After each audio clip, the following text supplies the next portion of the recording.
Good morning. How you doing, man? Good to talk to you again, dude. How you been? Long time no talk. How have you guys been? Very good, thank you. Well, we saw you on the TV this weekend, kid. I know we had to bring that up, but... Did you see those MTV Awards? Oh, my God. I heard something about it. You know what's incredible is I don't know how MTV does it with their editing and their camera filters. I mean, because when you looked at it on TV, it looked like Britney Spears was overweight and lip syncing.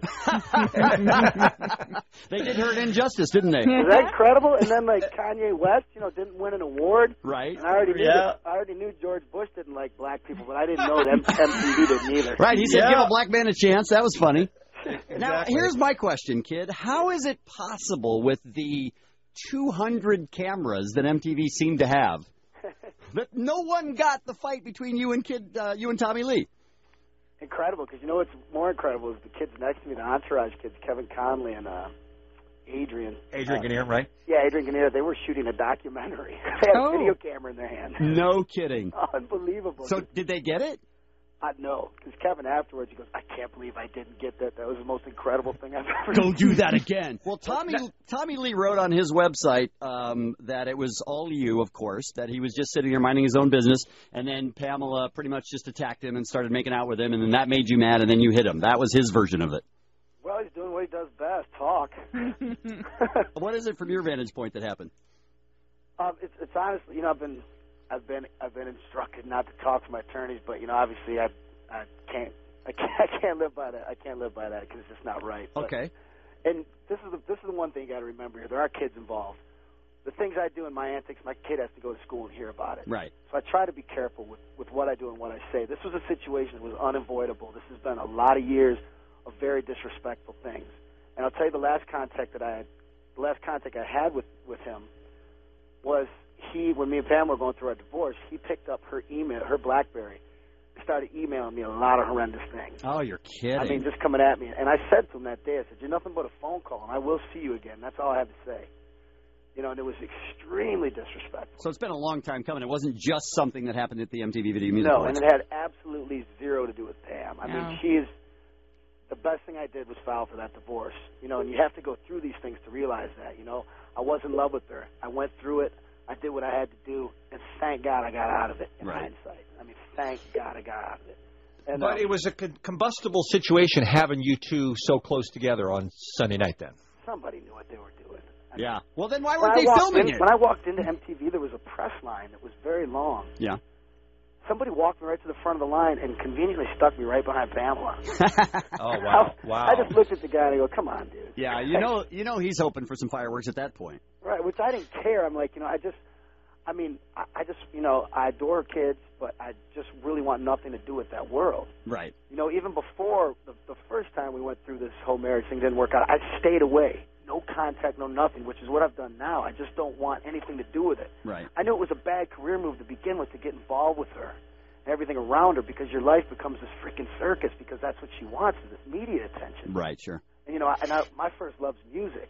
And, now you got to look like a clown because you're involved with her, and then you got, this joker of an ex-husband over here who comes in and just, tries to stir things up and make blogs and, do inconvenient thing with the kids and just all over the map. It's just, it's... What was he even doing at the MTV Awards? I don't know. That's what I'm trying to figure out. He wasn't like 45 years old, doesn't have a record coming out, doesn't even, what I understand, doesn't even like rock and roll, wants to be in a techno band. It's like, why would you go... Like, I wanted to go to that because I have a record coming out, and I want to do the press line. I want to promote it because I think it's a great record, which comes out October 9th. October 9th, right. But I mean, to be that age, I don't want to go sit there and watch Britney Spears and, like, some kid dance on tables like Michael Jackson. I don't care about it.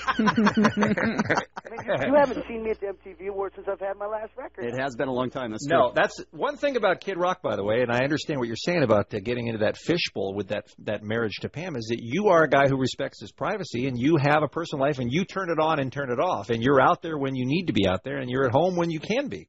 Speaking of, obviously, relationships and whatnot, I read some very interesting comments with regards to yourself and, I guess, a friend who has spoken to you about marriage and whatnot. And I was wondering, now that you've been married, you do have children and whatnot, looking back on that, what was married life like for you?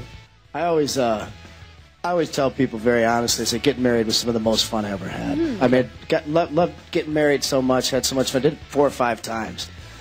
The flip side of that was that being married sucked. Why? Why does it suck? What's the difference then? For me, it was just a lot of situations that I wasn't comfortable with. At the end of the day, it was really starting to affect my son, and that was one thing I wasn't willing to deal with. Okay. Now, is it the lifestyle? Like, how do you go about, because it must be difficult to separate the two. Is it the lifestyle itself, or is it necessarily being married with the lifestyle of being a musician? What is it in particular?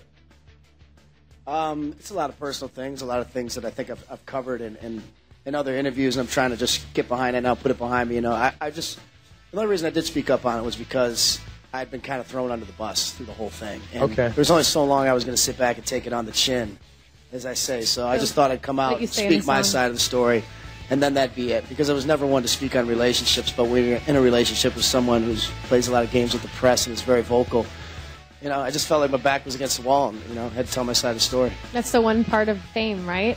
That's not as good. You're just trying to be an artist, but then the other side, people talking about things. Yeah, I'm the last one to bitch. I won't complain about it. I'll tell you what, though, when you're in the spotlight and you have someone saying things about you, it must be very hard to keep your composure for so long and hold your tongue. I don't know. It's you realize what it is. You take the good with the bad, you know, and you just roll with the punches. It's fine. I think at the end of the day, the music's the most important thing. I think people come to see my shows and buy the records because they want to hear the music, not because of the tabloid stuff. Mm-hmm. So I just try to keep my eyes on the prize, so to speak. It's kind of interesting because you definitely embody the image of a rock star. And I wonder sometimes, you see certain things that go on in the news and whatnot, and sometimes I wonder, do they bother you or is it like whatever? And I'm talking specifically because we were mentioning it today when we were getting ready for the interview, the sex tape. When a sex tape like that, something comes out, does it bother you or is it like whatever, I don't care if it's out there? No, I mean, the sex tape thing was, you know, it never came out, but I think I was, you know, people saying to me, like, you know, we weren't surprised that you had some tape, you know, that was taped at a concert after and there was girls involved, but what the hell were you doing hanging out with Scott Stapp? I love that they're not surprised about the other things, but about Scott Stapp. That is great. Yeah, I mean, I've never had any problems with that because that's not my thing. I'm not really into video cameras.